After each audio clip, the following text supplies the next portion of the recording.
Hi Ron, sorry I wasn't quite sure what was going on there. The audio, sorry, the camera. I've been having some video problems this week, but the audio's not connecting either. That there we go. That should be okay now. Hopefully you can hear me loud and clear now. Let me just share my screen. I was trading the DAX this morning.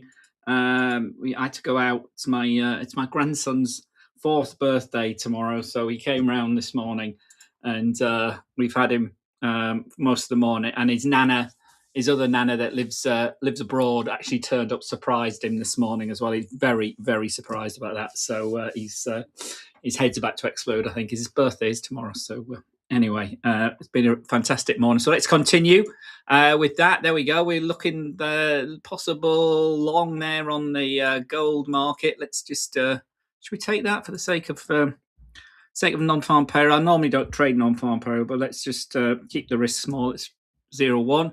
We're going to buy that gold. We've got a cross. Actually, we haven't really got a crossover. That's a premature jump in there because I think I've just kind of lied. Anyway, we see how that pans out. So we've gone long. We'll have a stop loss just below that. The stop loss just below that key 4,700. So we call it 4,000. Back. 4, 6. Let's call it 4,698, $2 below. So I'm risking $8 on a minimum lot size. So let's have a look how that pans out. See if, because we haven't actually crossed yet. So that's a trade that shouldn't have been taken. Okay, we're long from this bottom, but anyway. So gold this morning still holding that key 4,700. Obviously the news of the morning is our non-farm payroll data that's about to kick through here for us this morning. This morning, this afternoon, I should say, my time this morning for many of you, I guess. Governor Bailey, obviously UK very much in focus this morning. We've had, as the expected, a big turnout, not big turnout, very, very poor turnout. I was looking at one place, it's 31%, but all the votes had gone to the far right Reform Party as the change candidates. They try to change things 10 years ago when we took Britain out of the EU, and look how that's panned out. But anyway, can't get me started on that. But anyway, so Governor Bailey didn't give any hints about movements in sterling. That's his job, obviously, not to do that. But markets are very much pricing in the expectation of a rate hike from the Bank of England and also the ECB over the summer, as early as next month, as well as June. So if we look at sterling on the bashing that the government have taken this morning, the data could still get worse. 136. We are still holding, and above it, for sterling, it's not as bad as many. At the moment, it's not as bad. It's bad. Number of council seats that Labour have lost, both to the left in the Green Party, the radical Liberals, as they like to be called, or people like to call them, and the far right Reform Party. That's my words, far right. But anyway. So they're losing on both sides. The Tory Party, the Conservative previous government, also losing. So very much a 4, possibly 5-party state. The UK is coming. It looks like Farage could actually be, on this turnout, the next Prime Minister, given our first past the post system here in the UK. Just as the populists are losing ground elsewhere, the Brits not playing catch up. Dear me, never mind. Anyway, sterling remains bid against the weaker dollar. Dollar's weaker this morning. Obviously, we had those skirmishes overnight, both claiming that they started, but it looks like the Iranians did actually fire first, given that the US were trying to get, obviously testing them, trying to get destroyers through tankers through the Strait of Hormuz. The UAE yesterday said they got 2 of their tankers through the Strait of Hormuz by switching off their detection facilities. It's obviously a dangerous thing to do, but they avoided the Iranian missiles and attacks from Iran on that. So so there's been the firing. That Trump says the ceasefire is still in place. The Iranians still saying the ceasefire is in place.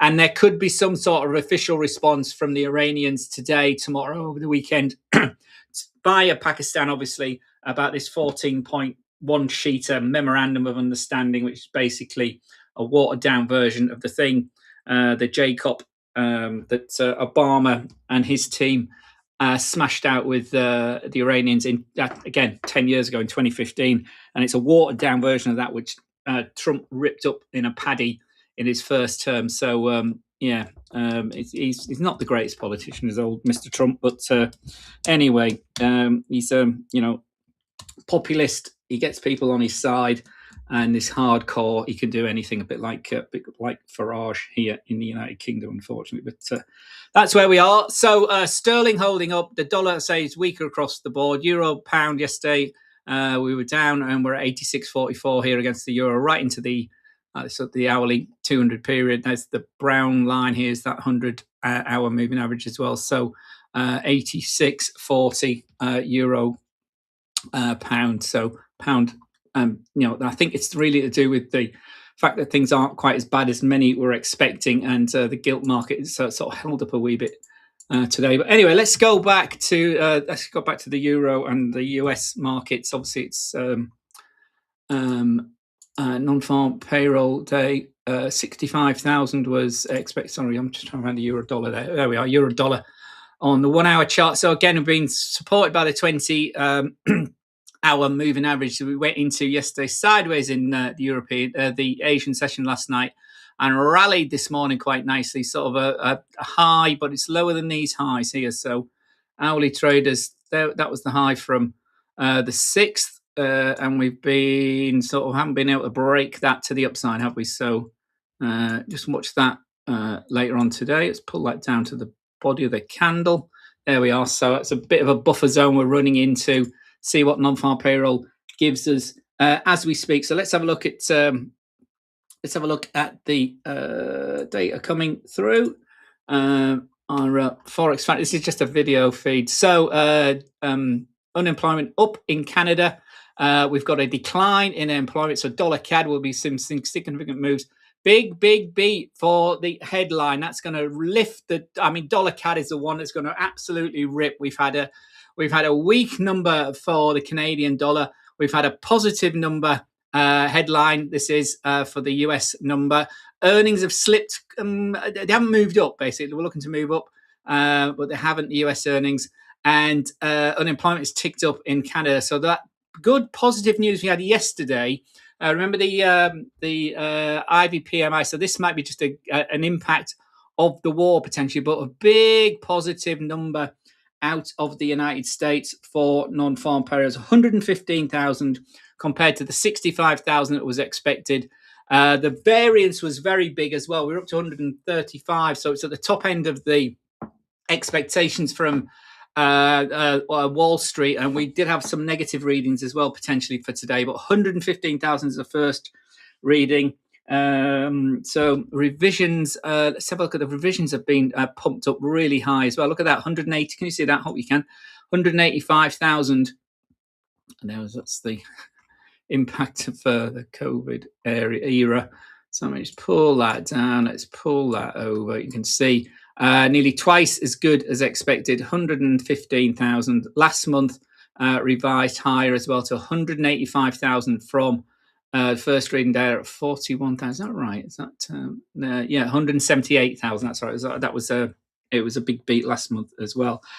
So the two, I'm just looking at my Bloomberg feed here. Oil has ticked. Oil is up on the day. We're at $100 on oil, and the 10-year has moved up as well. The yield. So significant beat. I mean, the big move should be in the euro, in the dollar CAD pair. So euro. Let's bring this down to the 5 minute. Let's do the 2 minute for the sake of argument. There we are. So initial move for the dollar as the data broke, and it's weakened as you might have expected because that's expectations that there may be pushed to the rate cuts that the incoming Fed chair Kevin Walsh, he gets appointed next week. I would lift that. So 117.70. So here, euro moving higher. We've got a cross to the upside. So it's trending higher. Say 10-year yield has moved a little bit. 437.50. We were about that before we opened. It's ticked up a little bit. But that's a big reading. Let me just bring in the more detailed calendar from investing.com, and we'll have a look at the details. The U6, remember, it's the one I like to look at on non-farm payroll day. That's a wider measure of the unemployment rate. So let's just bring in the wider. Is this calendar going to work? Where are we today? It's later on. There we are. So here, hopefully you can see that. So let's just run through them all from the top down. So the monthly average earnings have remained flat, 0.2 of 1%. That means the annualized number has actually come down. It's actually gone up to 3.6%, so it's still holding up. Last month was revised down a tick from 3.5 to 3.4%, but we were expected to have a more of a significant rise to 3.8%. So we can see here the bulk of the increase has been in the private payrolls, private non-farm payrolls, 123,000 from 190,000 last month, which was actually elevated from 186,000. So that is good news as far as the administration is concerned. This will be good for the stock markets, I'm gathering, good for sentiment. 75,000 was expected. So that's a nice, healthy lift. So the headline has come in, as we just said earlier, 115,000 compared to 65,000. So that's, what's that? That's 40% better than expected, isn't it? It's a much better tick up, saying stocks look like they're moving higher. Yeah, Nasdaq 100 up 0.8 of 9 of 1%. And for the S&P, 7,400 has been breached. We're at 0.6 of 1% up on the day. 7,400 been breached for the first time on the S&P 500. So we got new intraday highs for both those big key indexes, and it's just this domination of the enthusiasm. Some would say, and I'm beginning to start thinking like that, we've had 2 years of this now, so perhaps we need to be getting a bit more reserved. But at the moment, the trend goes on. We go to new highs, and the exuberance may be getting a bit stretched soon, but just keep an eye open for that. We'll come to the stock markets in a minute. So there we go. That's the caveat. 8.2% from 8% for the U6 unemployment rate. Right. I don't want to be the bearer of bad news, but that's quite a significant reversal in the trend that's been going on the U6. Remember, the U6 unemployment rate takes a wider measure of the jobs market in the United States. It's still not, it's not screaming panic, but it's the amount of people that are doing more than one job, the amount of people that are working part-time that actually would like to be going full-time, then that they can't find available full-time work. So U6 is a much measure, and that's gone up. So just keep an eye on that over the next few months, over the summer period as well. So government payrolls, here the details negative. It's better than expected, like that as well. But there we go. And again, so another caveat, manufacturing payrolls have declined 2,000. It's only 2,000, but look at last month. It was 15,000. There's this big boom on this data center rollout, this data center build everywhere, the infrastructure build.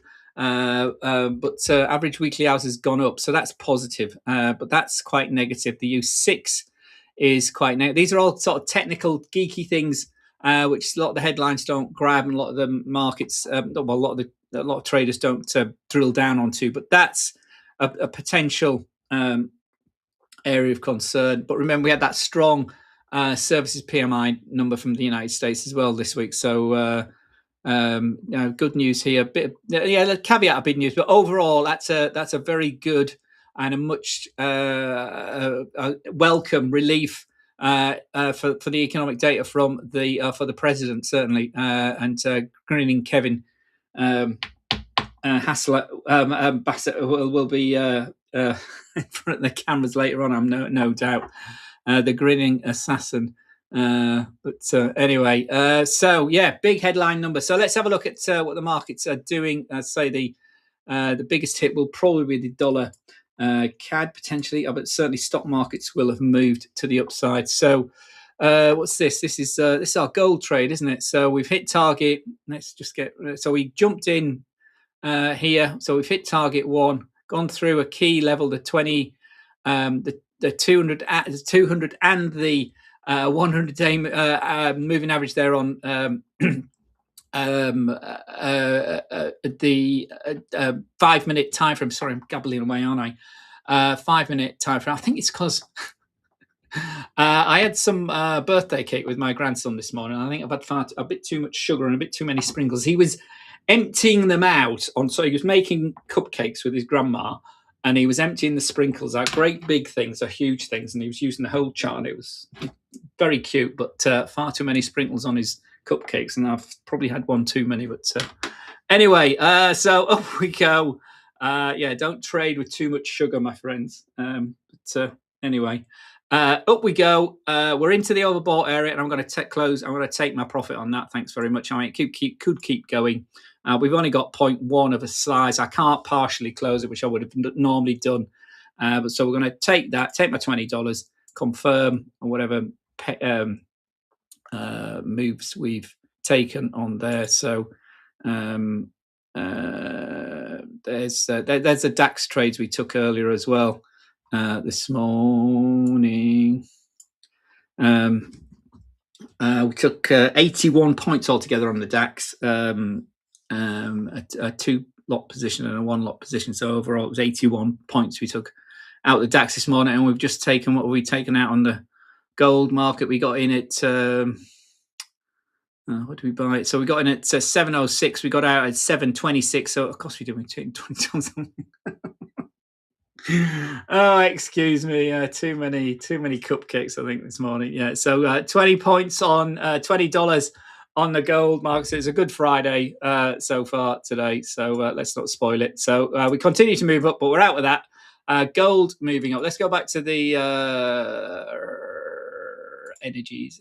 Sorry, no, I want to go back to Forex and the euro. That's what we're looking at. Euro dollar.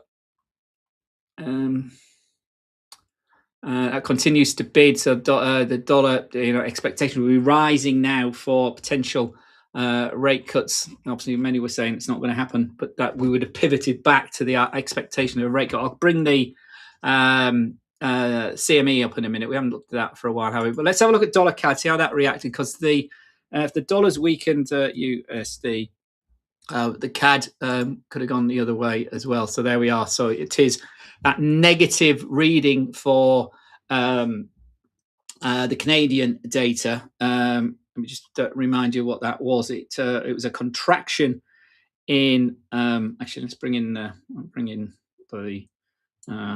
again, bring in investing.com because it's got more details for both of them in there. So if you look at the Canadian numbers here.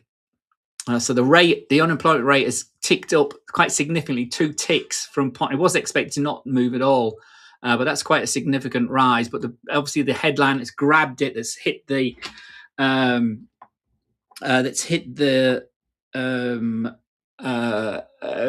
Canadian dollar. Is this decline in or contraction in employment, i.e., people losing jobs? 17,700 people. There was a decline in the Canadian employment change quite significantly. And the variance, as you can see, it's even worse from last month. So last month, it was a positive 14.1. I mean, this happens not all the time. It happens more in Canada than it does in other in the US. But the variance is well over 30,000 positive. A 14 positive to a negative 17,700.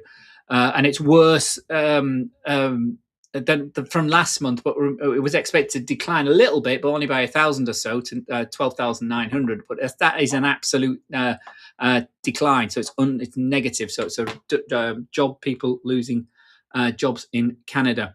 The other key data, part-time change, has increased significantly. So there's a lot of, again, like I was talking before about why the U6 measure in the United States is so key.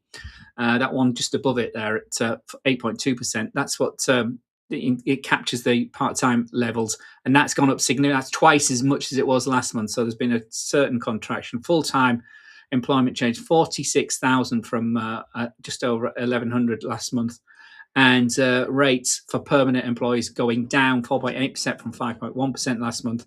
And participation rate actually ticked up, ironically, but that's probably more all these part-time people ticking that up. So it's not great for those Canadian numbers. However, as I've said, those PMIs from the Ivy were very, very strong this month as well. So this might be just a glitch for Canada, but it doesn't look great, to be honest. So I bring in I'm not going to get a calendar with, a chart with the investing.com one, whereas we do here. So it's only going to be the employment change, but you can see it's not not that unusual. We get a negative in Canada, but that's we had a bad one in March, and we've had another bad one here in May. So things were looking to tick up, but overall that's not great. And it's not been a great 2026 for jobs in Canada. And Mark Carney, a bit like Keir Starmer, quite well regarded overseas, but at home he's coming under some bit of scrutiny. So some jobs needs to be. We need Canada needs to start looking towards their jobs market and turning it positive. So. Again, some pressure on the Bank of Canada, perhaps to cut rates, and the sooner the conflict in the Middle East ends, the better, obviously, for everyone. Canadian rates, you can see down here. Oh no, it isn't. Relatively low, so they may be. Let's just do the whole. Do that next time. Okay, let's go back to that. Okay, so the pair we didn't. Oh, this is dollar CAD. Yeah, so dollar CAD, dollar lifting really significantly on that data around jobs. So very positive US jobs numbers, very negative at the same breath Aussie Canadian job numbers, and that pair was only going to move in one direction. As you can see, we've held the gains of the data. Just, if you got the higher time frame though, this is very much in line with the recovery the dollar has had against the Canadian dollar. The Canadian dollar is the odd one out when we look at the major pair crosses for the United States dollar. US dollar is up against the loonie this week quite significantly. If we look at the other major dollar pairs, it's going in the opposite direction. So we were down to 136, and we are heading back to 137. Strong week for the dollar against the loonie, a weak week for the loonie. That's been added to by these jobs, so there's about as expected. As you can see, we're in a key resistance area where we sit right now at 136.80. 85 before we get to the next 15 pips to take us over 137 has been a struggle since the 17th of April, and it didn't really provide a support level, did it, on the way down? So significant move down, consolidation, leg down, and a bit of a retrace.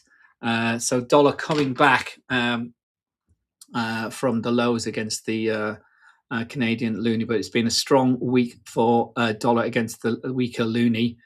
Big resistance is the 200-day moving average, which sits at 137.15. So we're watching that next week if this dollar move higher against the loonie can continue. Those of you that trade that pair, if we look at dollar yen, obviously last Thursday major intervention, $35 billion traded by the Bank of Japan to lift the Japanese yen. We brought us down from 160.70 all the way to 155.50 last Thursday. It weakened again earlier this week, and then it looks like they've intervened. It's not official yet, but that looks like, again, Bank of Japan intervention yesterday, where it took us to this level, this 155 level we were talking about last week, weren't we? I talked about this being a key level, and it's coinciding with that 200-day moving average we get down there next week as well. So 156.60 at the moment for dollar yen. Big intervention and coordinated movements, presumably by the central banks. Central banks don't act on their own typically, but the Bank of Japan certainly active in the markets last week and again this week. So that continues to move down. Watch that 155 level to the downside. Let's do all the euro, the weekend while we're here. We have got some University of Michigan data. Unless, sorry, I haven't got the chat box on. Let me just switch the chat box on. Here, Juan. Sorry, my friend. Sorry, you asked that a long time ago, didn't you? At 46, it's 48. All right, so you've just asked it. Good afternoon, good morning, good evening, wherever you are. Herwan, do you think the Nasdaq will react to the non-farm payrolls that just came out? Absolutely, and it has. Let's have a look at the. We were pre-market. We were new all-time highs for the Nasdaq, and it's continued. Remember, I flagged up this potential divergence just on the stochastics, not on the MACD or anything, but that looks like it's nothing at the moment because the stochastics have returned back up here this week. But it could be a blowout top. Watch this level here. This it's 2.618. The double extension on the fib of the last big leg down for the Nasdaq as well. So that might be an area we get moved into. There's some interesting analysis I was looking at this morning about GAN levels as well. And weekly charts, GAN weekly charts as well. So we could be there could be more acceleration. This is for the S&P 500. There could be more to come.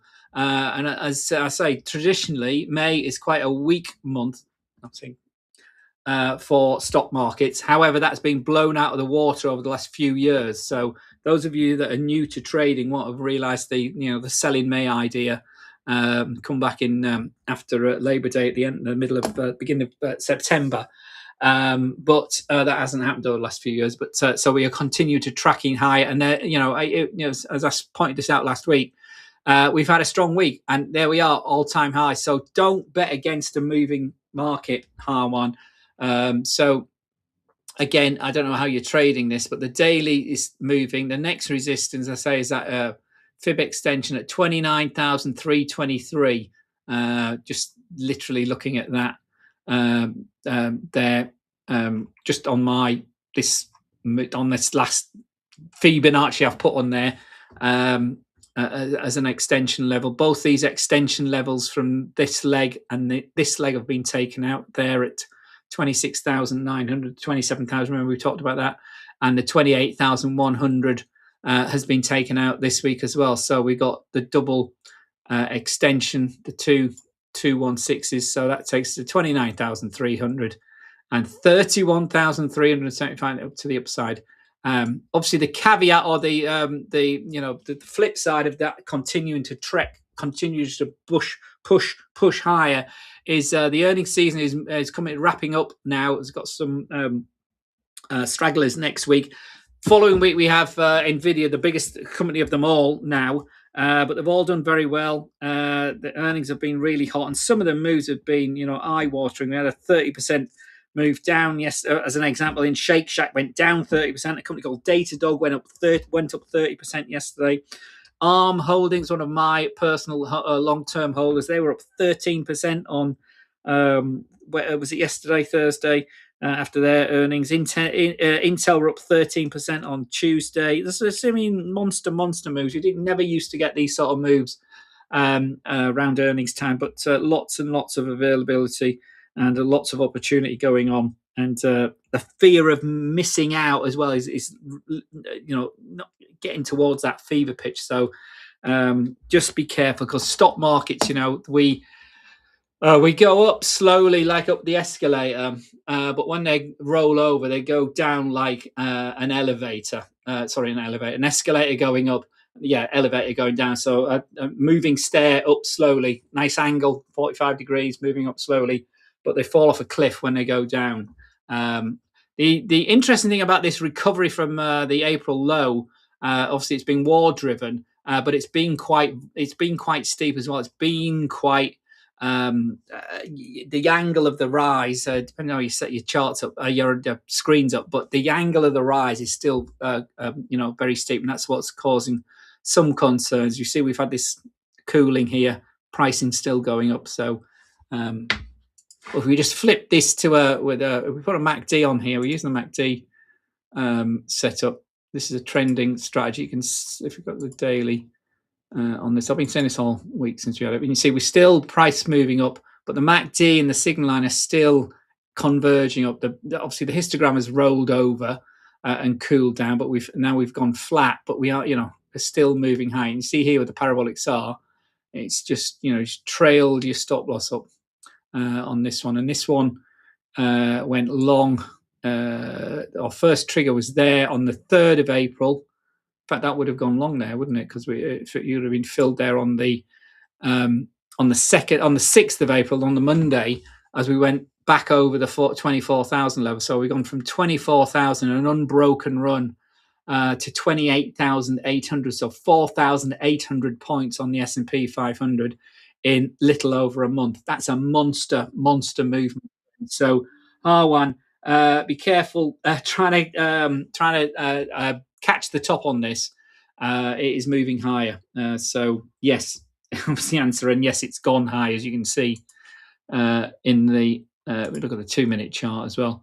It's gone higher since the data, and then it's here. The 2-minute has just crossed to go short, and that would have, this one here would have gone short. It's round about where we are now, 28,870, and the confirmation was that candle there. So that's a short on this trending strategy on the 2-minute time frame. The 5-minute probably hasn't already rolled over, or has it? No, it's still gone long there for the data. There's the data at 1330. Long. Where do we get to? We pitched to 28,860 has been our top today, and now we're rolling over, but we still get to cross on the 5-minute time frame. So the 2-minute is short, the 5-minute hasn't rolled over. Let's look at our trade. I don't trade the non-farm pair. It's too volatile. It's far too squeaky for me. 5 minutes. That's the daily on the NASDAQ. It's probably the 5-minute you're more interested in. How I would guess. Gives me a better read on NASDAQ after non-farm pair. Absolutely, my friend. It's it's all the stock markets are bid as well. But there we are. You can see this is our mean reverting strategy. Stochastics and Bollinger Band. So we look to take a short once we've poked out the top of the Bollinger Band. So there's the first one there. We wait for a cross. That's gone down. Target one, and then it's moved back up there. So it's moved up. Obviously, price has moved up since non-farm pair. We got a little short there. We've taken that before non-farm pair. It's moved up, but it's run out of steam, is that saying? So that is. So that's looking to go short. We haven't crossed in the overbought area, so it's not a great move down, but we still take every cross. So that is looking to go short at the moment on the 5-minute if it crosses. If there's a clear cross, so you'd have to wait probably 5 or 10 minutes for the candle to confirm. The 2-minute was probably already triggered. You obviously get more on the. There we are. So the 2-minute was there. Dush is the cross there. So the 2-minute has gone short there. There's the cross of the stochastic lines. There's the entry here. I haven't got any. We've got any lines on here to add to? I haven't got any. So we've gone short at this time frame here. Target one is the central. Is the mid line. So again, let me just put some on. So that was entry at if you're at 13:46, so 15 minutes after the That's not, sorry, the stop loss should be up. That's the stop loss, the red up the top of the turn. The entry was on that candle there, so make that's blue. Green for go, and target 1 has already been hit as well, which is target 1 there. And let's make that nice dark purple so you can see it. So target 1's there. So we got in at 28,826. We got out at 28,805. So 18 points on the Nasdaq. That's do me, won't it? Stop loss now down to entry. And 50% closed, and it looks like we might be getting closed out of the second half of our trade. But as you can get, what we do, we look at our stochastics. Our stochastics still moving down, so give it a little bit more breathing space. Move our stop loss back to about that candle there. So we might lose a bit on the second half of the trade if it does reverse all that way, but our stochastics are still moving down. Once the stochastics sort of enter this oversold area, then I'd be looking to close. But it looks like we might actually get stopped out before then. But we still made a little. We still made on the first half. There we go. As if by magic. So let's wait till that finishes. Well, let me pull the stop loss down now. So we've had our reversal a little bit for 15 minutes there, and we're starting to move lower again now. So we'll see. So that's 50% closed. And stop loss entry, so we can't lose on the second half. Obviously, we can not win anything, but we're only winning half our risk, our 0.5 of R. So, but the stochastics are still moving down, obviously. So there we go. Target 2 really is this all the way down here at 28,755. So we'll see what happens there. If I'm still here, because I might wrap this up in a minute. I've been here a while. Unless there's other questions, Harwan, or anybody else for that matter, please feel free to ask. Let's just leave that as it is, and we'll go on to the rest of the week. On next week, the big issue next week, 3 key things really. We've obviously got jobs today, which were better than expected. Remember, big headline miss. And then on Tuesday we have the CPI data. CPI data, the reading tends to move the market more than CPE data. The CPE data is what the Fed members take into account when they're looking at their inflation and dot plots. More than this, obviously, take everything into account, but more than the. So let's just do the apply strategies. There we are. So that's next week. Not a great deal going on Monday. I'm going to do some lots of live trading tomorrow. Next week, I'm actually out on Tuesday. I can't be with you for the core CPE numbers, but that's the key event. That's the key event of the week. I thought that I thought Walsh's nomination was on Friday. It's saying they've moved it to Tuesday. So Tuesday becomes a big day. That's a sort of rubber stamping of Kevin Walsh to be next Fed chair next Tuesday as well. So Tuesday the 12th, big day. Inflation, will it tick up? Will it remain benign? Core is expected to remain relatively flat, so one tick from 0.2 to 0.3 of 1% for the month. Headline 0.6 from 0.9, and the annualized number ticking up one tick as well to 3.4% from 3.3%. That could get a bit spiky. Obviously, the administration would like to see that lower. That will increase chances of Walsh getting his his will to start moving rates lower. So I guess that's expectation of that as raised from this strong payrolls numbers today. Excuse me. So if we get another positive in line or better than expected CPI data next week, that will really be a rip for the dollar going lower and stocks continuing to go higher. Less significant, but as significant, if you see what I mean, is PPI, the Producer Price Index. Producer prices feed into stuff that gets made, services that get sold, and now obviously the consumer has to pay it eventually, so it then feeds into CPI. So see what that looks like on Wednesday. I will be with you for that lunchtime on Wednesday. A speech from Miss Lagarde as well, the ECB. Any further indication of rate hikes from the ECB? Watch anything that she's saying over the next couple of weeks. Thursday is core retail sales, but again, I'm out most of the day on Thursday. We're with you for the US close on Thursday, Tuesday, and Thursday. So join me for that. We've had some really good live trading sessions. Not many of you turn up for it, unfortunately, but we've made some good points and good pips trading the open. So we'll trade the close on Tuesday and Thursday next week. We'll be live for the PPI on Wednesday. Friday, we'll again, there's nothing on there. I think we're trading the London and the Frankfurt Open. DAX, probably my favorite DAX and the Nasdaq and the Dow, my favorite indexes to trade. We'll be doing that on Friday, and on Tuesday. What are we doing on Tuesday? Oh, we're doing the US close.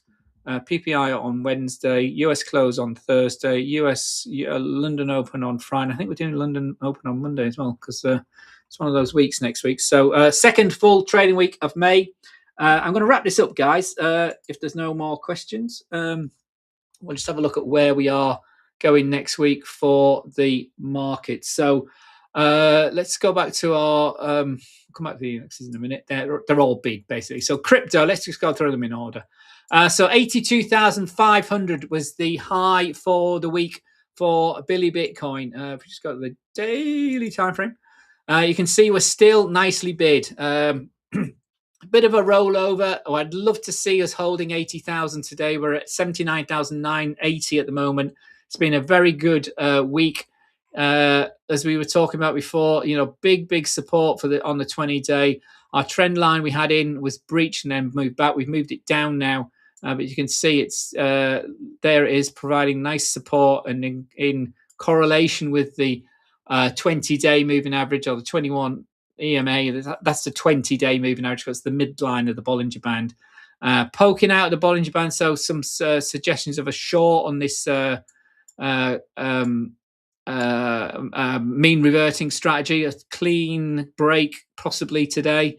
There, if we reject 80,000, but the key thing is that we've ran and found resistance at the 200-day moving average, and we've gone back under 80,000. So there might be a test down into this trend line and a break of that 20-day again, or hold the 20-day. So it'll be really interesting to see how we go over the weekend. So watch that next week. I obviously don't trade over the well, it's not obvious, but I don't trade over the weekend, but I know a lot of you do when it comes to crypto. So it's had a nice unbroken rally there. 1, 2, 3, 4, 5, 6 days to the upside. Topped out 2 days ago, yesterday. On Wednesday at say 82,500. Down day Thursday took us into 80,000, and we're like stuck on 80,000 today. So healthy to have a bit of a sell-off, obviously. Make that a bit bigger. There we are. Make that bigger. There we are. So there's the 82,500 we got to on Wednesday. But that's, you would expect this, hopefully we don't use the word hopefully, do we, in trading, but that's a technical support area. The 20-day should be moving up here. It's flattened out a wee bit because we've had these 2 down days, but obviously it's traded 7 days a week here at the prop trade with Bitcoin. So watch those areas for next week. If we look at the weekly chart, it remains nicely bid. And we've had a really good run. So the run, not just on a daily, so we've had 1, 2, 3, 4, 5, 6 consecutive weeks to the upside. It's the best run it's had for a long time. Last week, the actual range was compressed quite significantly. And similarly this week, it's not been the strength of the move of the first 3 or 4 weeks, but we now have run through that key 75,000. And now we've run to 80,000. So you might see a bit of profit taking next week in the middle of May. But here the stochastic are still nicely aligned, nicely moving up. The weekly is bid. So a bid and a close above 80,000 this time next week will be positive, and a poke to 85,000 would not to come unamiss for Bitcoin bulls, my friends, would it? Daily time frame. So that's Billy Bitcoin. Any other crypto you want me to have a look at, or to give you my 10 penneth worth for what it's worth, my friends? Let me know. Let me know. I'm here to help.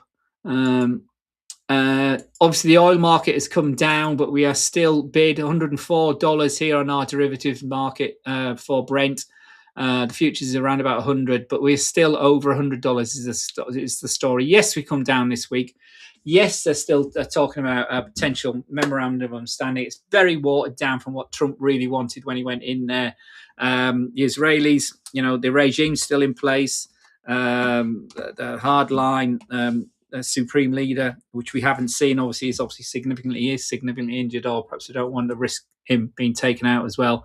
But the clerics, the courts, and the RGRC all quite hard line now, and that three prongs of the Iranian regime.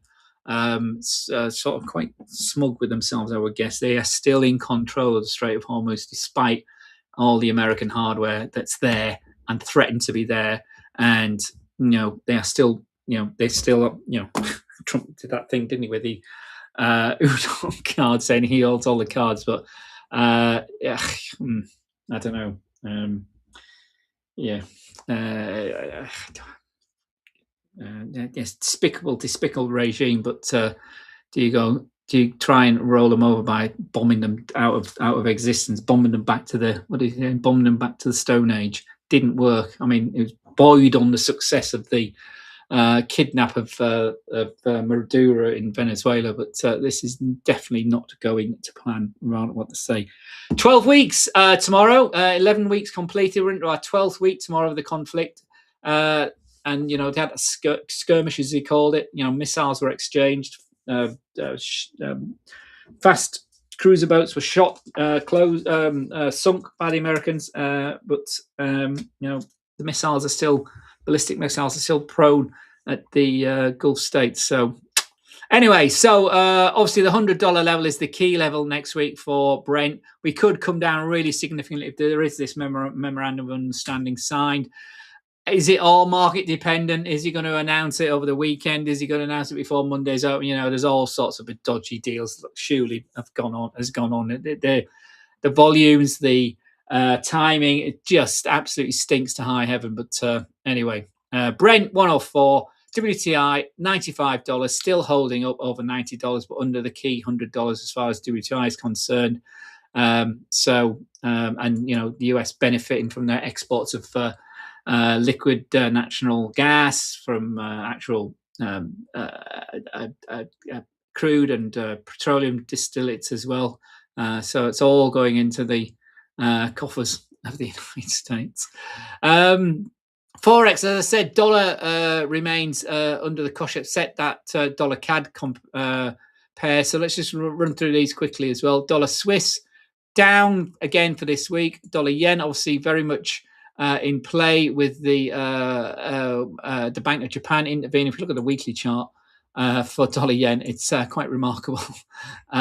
One monster move this week and last week. Monster move last week and this week as the Bank of Japan got intervened. As we can see on our daily chart, as I said earlier, 160.70 all the way down to 51.55, and that's really where the Bank of Japan would like it to be, certainly 150. Interestingly, the 100 moving average on the weekly takes us to 151. So, certainly 155 would be their first target. So, are they done? We shall see. Remember, it's just the first month of the new financial year in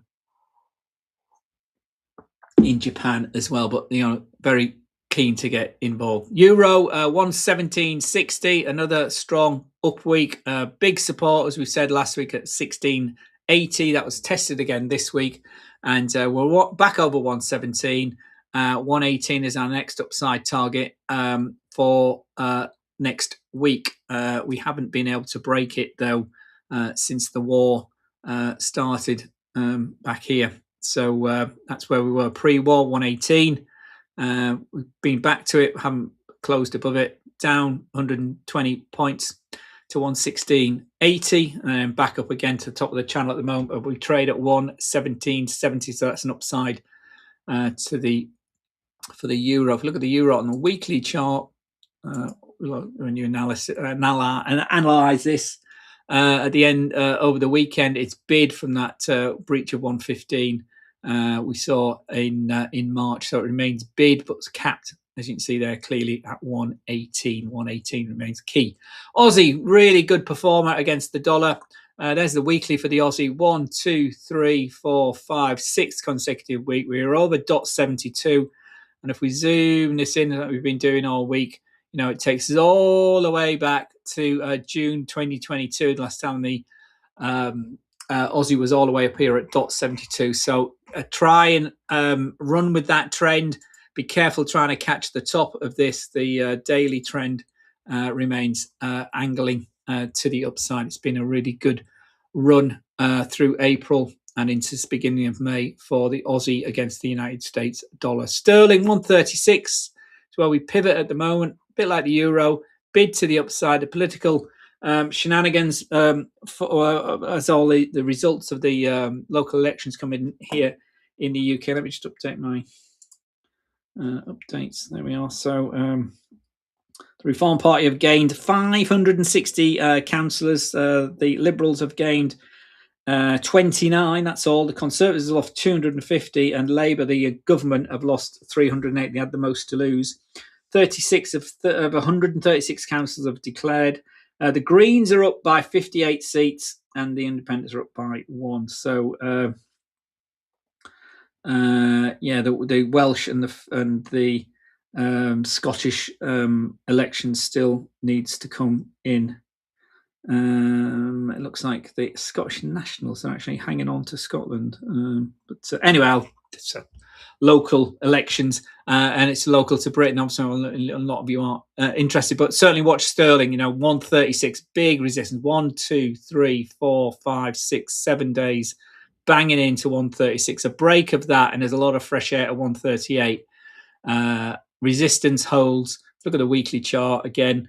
It's been a weaker dollar. That might, continue given the, the strong jobs number. If the CPI data next week is positive as well, things are looking that the Bank of England will have to move in the opposite direction, raise rates. Same with the ECB. So euro, sterling, both should be up against the dollar. And as you can see, the move has sort of petered out. See how we had a big week here. At the beginning of April, as the war, as the stock market started to rally in the war effort, was the dollar weakened significantly, but the movement each week has been reduced, hasn't it? So 136, big resistance, but as you can see, a lot of fresh air takes us to 138, potentially to the upside. So that remains bid for next week. And finally, Kiwi. 59.50, more sanguine moves for the Kiwi, but again this week, significant break, very, very significant break of a significant resistance at .59. So we could quite quickly run to .60 next week for the Kiwi, having banged into this key 59 level. Some big candles to the upside there, the 30th of April, and that one this week on the 6th. As we took out 59. So next upside target, .60 for the Kiwi, and that remains bid. And again, if you look at the weekly chart, as this is our end of week analysis, the move up, it's a significant week this week for the Kiwis. And you can see there's that 200 period right smack bang on .60. 200 period moving average down the weekly chart, so 60, a huge round number and a huge significant level for the Kiwi dollar. The indices we've just seen remain bid. Nasdaq all-time high this week, last week, and weeks before. So this is 1, 2, 3, 4, 5, 6 consecutive weeks to the upside. Last time we had a 6-week consecutive rally, I can't see actually. Let's have a look. That's a while ago. It was back 1, 2, 3, 4, 5, 6, 7, 8, 9, 10. That was when's that? That's November into December. 2023 into the end of 2023. Last time it looks like we had 6 consecutive. I'll have a look at that over the weekend actually and let you know. But that's a very, very strong run. And look at the size of the bodies of those candles compared to that run back in 2023. Where's it gone? Into 2023 here. Look at the size of those bodied candles compared to, can you see what I'm talking about? This one here. Or is that a 6 week? That's a 6 week run there as well, isn't it? April. So 1, 2, 3, 4, 5. No, it's only 5. 1, 2, 3, 4, 5, 6. The 6 week there. That was October 2024. September into October 2024, but very small candles. A 1, 2, 3, 4 week run there. So we are due, you would argue, people have been saying that for a while, a bit of a cooling here. So hence the, that divergence we got. So 1, 2, 3, but very, very strong 3 week run. Less strong second 3 week run, but finishing strongly. New all-time highs again today. So careful trying to catch the top, but we are into overbought here on the stochastic. It's on the weekly. So as I say, our daily trading pulled this up. Just be careful, but keep your stop loss. Don't get it too tight, but trail it up if you're still long trailing this up. So Nasdaq all-time highs. The Dow, actually, let's do the S&P first. The Dow all-time highs again today, moving higher. There's that divergence we talked about on the others, but we are moving high. And again, if we look at this, the weekly chart, another positive week, better than the last couple of weeks. Not as good as the beginning of middle of April a month ago, but certainly again 1, 2, 3, 4, 5, 6 consecutive weeks to the upside and a monster move. We've gone from 6,336, the low of week of the 23rd of March, to the high of the week of the 4th of May this week, to 7,400. Well, actually, our derivative here is not over 7,400, 7,370. So bid to the upside. The Dow less so than the other two, but still bid for 6 weeks. 1, 2, 3, 4, 5, 6. And not quite getting to its all-time high yet. We'd stalled today at 50,000, as we saw earlier. Sorry, it's got the daily, not the hourly. We're on the weekly there, weren't we? Let's pull this down. There we are. So our daily time frame at this 50,000 level, all-time high, intraday high there, 50,500 from back in February. Haven't quite got there for the Dow yet, but we're still supported by the 20-day moving average last week and this week again. So up today, not as high as we were yesterday, but see how the Dow finishes. And finally, gold. And if you want to look at silver, anybody as well, I'm going to wrap this up. No. Gold, positive day today. We'll look at the weekly on this one as well. It's turned around. Oh, dear me. Turned around this week. Big up week this week from 2 down weeks. So turn around for gold.